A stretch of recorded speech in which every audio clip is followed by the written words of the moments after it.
Well, this year has seen some extraordinary scenes as the United States Congress conducted their public hearings into what is now being called unidentified anomalous phenomena, or what we used to call for decades unidentified flying objects, UFOs. The US government is beginning to take UAPs with extreme seriousness as a very real threat to their national security. Testimony was given by experienced US naval aviators, one in particular repeating previous testimony about what is being called the Tic Tac incident. And it wasn't just him and his wingman that observed these things with their eyes.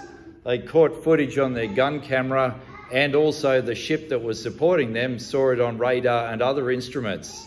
So it's a fact. But what is it? In other sensational testimony, David Grush, a former high-level US Department of Defense intelligence officer, has made the most extraordinary claims that his government has not only recovered downed vehicles, but bodies as well. Why are we looking at this today?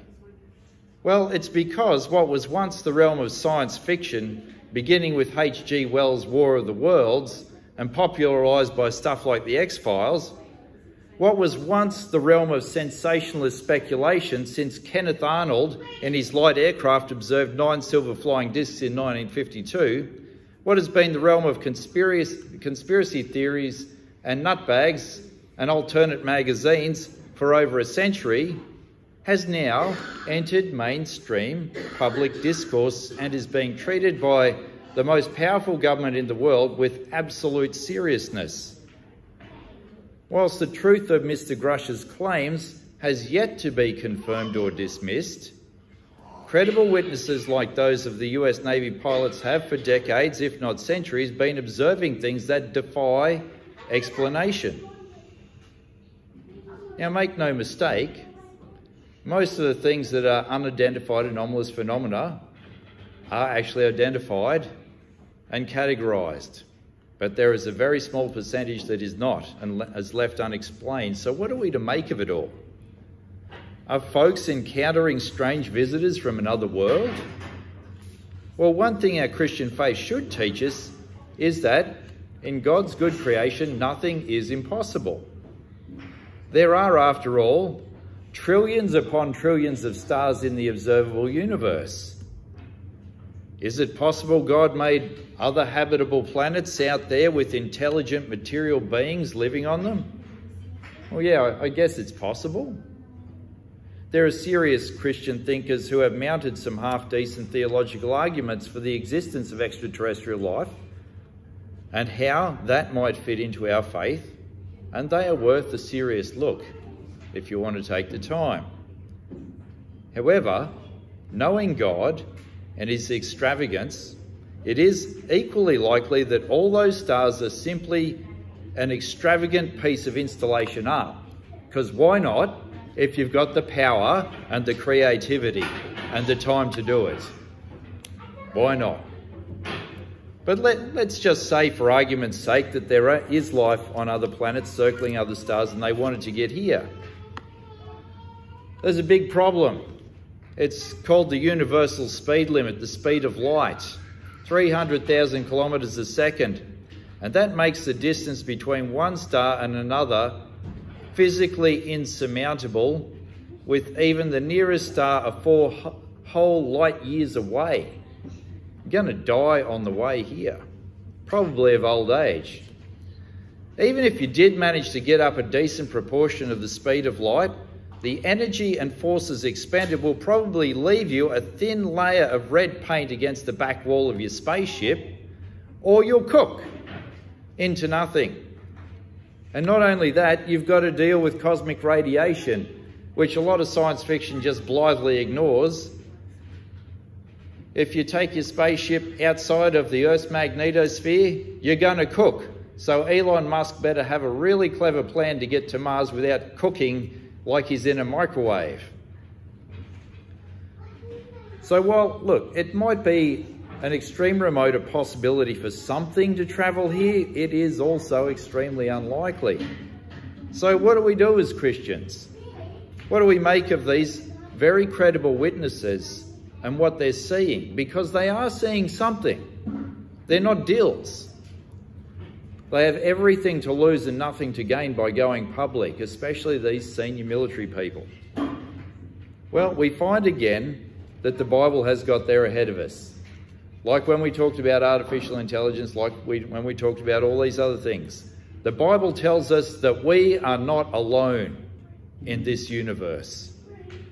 The Bible relates humanity's repeated encounters with extraterrestrial intelligences. Such life does not exist on a planet orbiting some star far, far away, but inhabits a higher dimension of reality, one that is just there, right next to us, held back by a veil, for want of a better language. And that higher dimension of reality intersects our own, and we mutually impact one another. We are, of course, talking about heaven and earth. We could pull out a variety of scriptures today to illustrate the intersection of the two sides of reality. Here's just a brief list. Think about Genesis and Jacob's ladder, or Jacob's encounter with the being in the dark by the river Jabbok, or the encounters with something that we name, of course rightly, as angels or God in Exodus, where they appear as some kind of fire that doesn't burn. Or the extraordinary sight on Sinai as the glory of God descends on the mountain as a terrifying, thunderous presence. Or on Sinai again, where God's throne appears in the sky, which some would say is a UFO, but no, it was God, as the elders of Israel feasted. Or think about Elijah's ascent into heaven on some kind of chariot of fire, whatever that really was. Or Ezekiel seeing the winged creatures and the wheels within wheels in the sky, also defying easy description.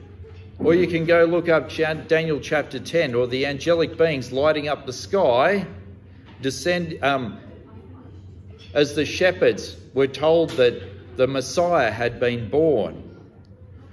Or think about the angel descending on the tomb of the risen Jesus and rolling the stone away, descends in what looks like a bolt of lightning in Matthew. Or think about 2 Corinthians 12, where Paul is taken up to what he describes as the third heaven, and he doesn't know if it's physical or whether it's just a vision in his own mind. So real and tangible was the experience. So you can go and look up all that later if you want. So it was a bit hard to pick 3 scriptures to talk about this stuff tonight. So I thought we would look at a couple that we don't really go near. Now, first reading from 2 Kings, Elisha was able to see this higher dimension of reality in his role as a prophet of God. And when he thought the time was right, he asked for it to be revealed to his apprentice when trouble came knocking at the door. His apprentice was shown in a way that his mind could apprehend, because we are talking about a higher dimension of reality. There's a level of weirdness to it. He saw the armed forces of heaven, of that higher dimension, surrounding the armies that had come to surround them. And they indeed far outnumbered them. So he didn't need to break a sweat. What's interesting to note is how those forces from that higher dimension of reality impacted our own. They appeared as horses and chariots, but they didn't slay everyone. They dazzled them with their brightness and blinded them and made them docile so that 2 guys could lead them into a trap. And instead of having them all killed, they fed them and sent them home and made friends out of enemies. When did they appear, these chariots and horses of fire? At a time of great danger for God's people. Did everyone see what Elisha and his apprentice saw? No. They'd probably be written off as nutters today. Did that make the impact of heaven upon earth any less real? No. So then we turn our attention to the revelation to John, and we read there that he is invited to come through a doorway into heaven. He doesn't have the language quite to describe it, so he says, up there. But it really is just right next to our reality. And so he goes up there to observe earth from heaven's point of view,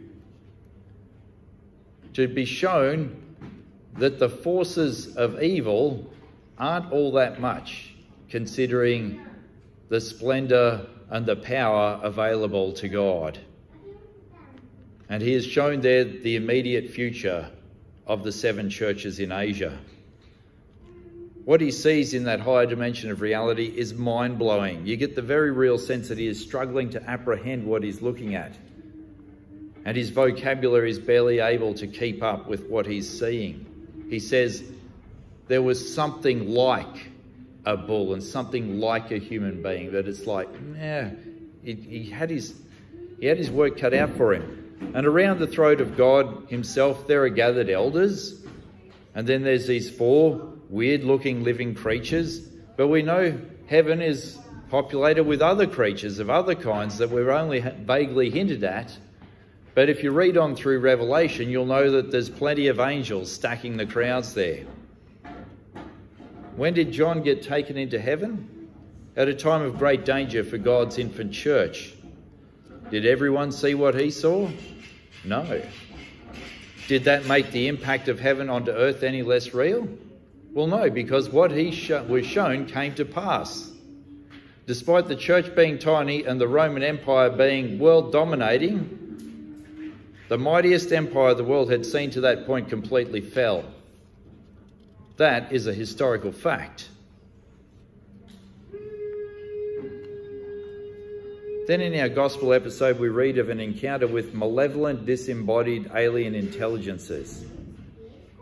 Under their thrall, the man has superhuman strength, the ability to endure the most extraordinary hardship and punishment, physical and mental, and to keep on going like it's nothing. Clearly, the agenda of these alien intelligences is to control and destroy life. They aren't quite able to do that to the man because of his station as God's greatest creation, but they can do it immediately to the lesser creatures, those pigs. Clearly, these alien intelligences are not from this world, but they know who Jesus is. They clock him straight away. So maybe that means they are originally from heaven. Yet they name another location in reality that they don't want to go within cooey of, the abyss. If these things that we call demons can do this, who knows the extent of what else they can do to squash and destroy human life? Again, these things happened at a time of great distress for the people of God under the Roman Empire.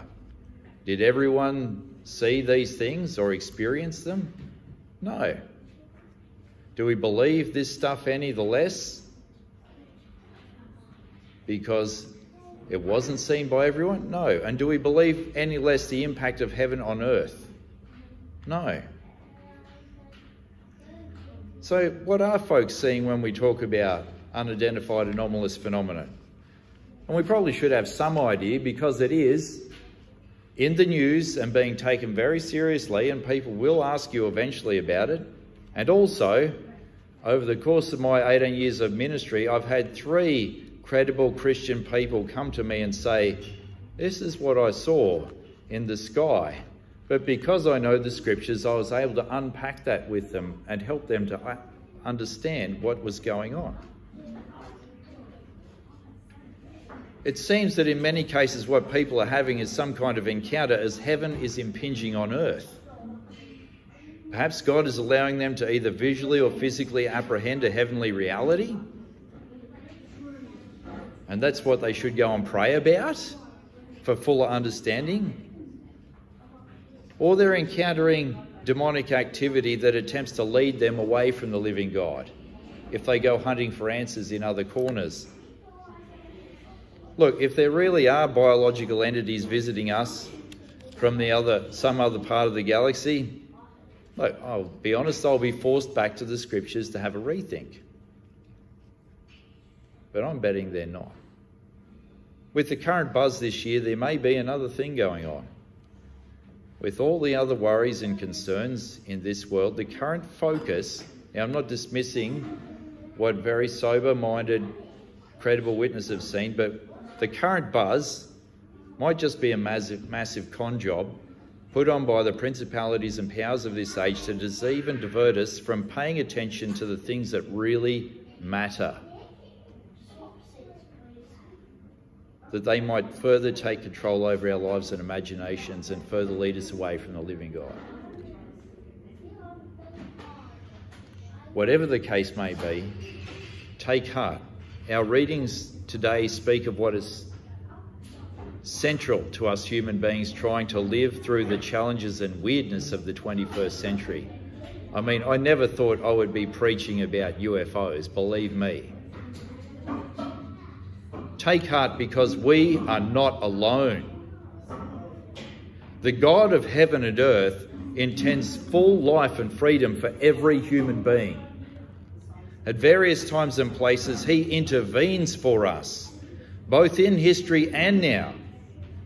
But we know that at the right time, he stepped down from heaven to earth to live as one of us, to die and break through the death barrier and rise again so that we have a future, no matter what the weirdness and challenges of this world throws at us. He liberates the individual. He thwarts the armies of the enemy. He brings down empires that try to destroy us so that we might have life and freedom. Our right response is like the man from Gerasar and the crowds, awe and fear and trembling. Our right response is to go and declare all that God has done for us. Amen.